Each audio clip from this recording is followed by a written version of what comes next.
कांगड़ा अपनी जगह नाराज है, निराश है।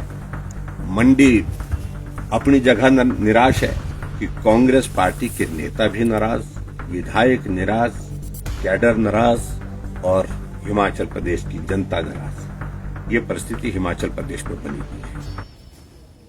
तो आप कल्पना कर सकते हैं कि हम आगे बढ़ का रहे हैं। क्या वो चला नहीं पा रहे थे? आपने उनका कोई असेसमेंट किया जिसके कारण उनसे ये विभाग वापस लेकर के दूसरे को देने पड़े?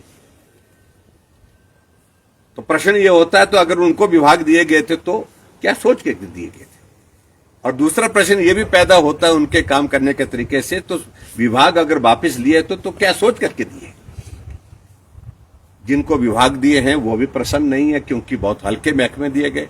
1 साल इंतजार करने के बाद महकमे, हल्के फुल्के महकमे, जो हमेशा ऐसे महकमे जिसके साथ वो एडिशन किए जाते थे दूसरे मेन डिपार्टमेंट के साथ, जबकि मुख्यमंत्री के पास बहुत सारे डिपार्टमेंट है। प्रेरोगेटिव मुख्यमंत्री का है, मैं उस पर कोई टिप्पणी ज्यादा नहीं करना चाहता हूं, लेकिन राजनीतिक दृष्टि से अगर देखा जाए तो बहुत बड़ा प्रश्न चिन्ह मुख्यमंत्री की काम करने के तौर तरीके पर खड़ा हो गया। उनके ही जो चाहने वाले लोग, उनके ही द्वारा खड़ा किया गया है, उनके ही लोगों ने खड़ा किया है। एक तो ये बात है, इसका जो है मुख्यमंत्री जो है वो मुझे लगता है कि जवाब देने की परिस्थिति में नहीं बन पा रहे। इसके अलावा अभी हम इस बात को देख रहे हैं कि मुझे इस बात की प्रसन्नता है कि पिछले कल सुप्रीम कोर्ट ने एक जजमेंट, जिसको लेकर के हम खासतौर से बहुत लंबे समय से पीड़ा महसूस कर रहे थे शिमला के हम सब निवासी, कि जो शिमला में एनजीटी का एक ऑर्डर 2017 का था, उसके मुताबिक जो है वो कंस्ट्रक्शन पर जो है वो कुछ जगह रिस्ट्रिक्शन थे, बैन था, और कुछ जगह फिर उसके बाद कंस्ट्रक्शन करने के लिए लिमिट 2.5 स्टोरीज की एक लिमिट के साथ तय किया था। और हमें लगता था कि ये उचित नहीं है, और हमने इस सारे मामले को लेकर के सुप्रीम कोर्ट में जाने का फैसला किया। और हमारे एडवोकेट्स वगैरह सब लोगों को हमने कहा कि पूरी ताकत के साथ लड़िए, और ये संभव नहीं है। शिमला में लोगों को घर बनाने की अनुमति तो होनी चाहिए जिनके पास जमीन है, और उसके लिए एनजीटी ने जो बात कही थी कि भई शिमला का डेवलपमेंट प्लान बनना चाहिए, वो डेवलपमेंट प्लान भी हमने सबमिट किया। और मुझे इस बात की खुशी है कि सुप्रीम कोर्ट ने जो एनजीटी द्वारा रोक लगाई गई थी उसको हटा दिया, और शिमला वासियों को एक बहुत बड़ी राहत उस दृष्टि से मिली है। अब वर्तमान सरकार बोलेगी तो हमारे समय में हुआ, उनको आदत है इन सारी चीजों का श्रेय लेने के लिए बोलेंगे।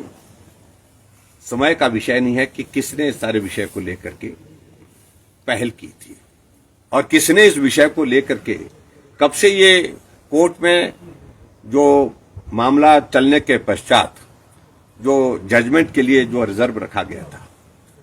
इन सारी बातों पर मुझे लगता है कि बारीकी से जाएंगे, और मैं शिमला के सभी निवासियों को भी बधाई देता हूं, सुप्रीम कोर्ट के इस निर्णय का अभिनंदन करता हूं, और मुझे लगता है कि इससे बहुत बड़ा लाभ शिमला के यहाँ के स्थानीय निवासियों को होगा। ऐसे बहुत सारे विषयों को लेकर के हम बात कर सकते हैं, लेकिन प्रमुख रूप से मुझे सिर्फ यही कहना है कि हिमाचल प्रदेश में 1 साल 1 महीने के कार्यकाल में चारों तरफ निराशा है। कांगड़ा अपनी जगह नाराज है, निराश है। मंडी अपनी जगह निराश है।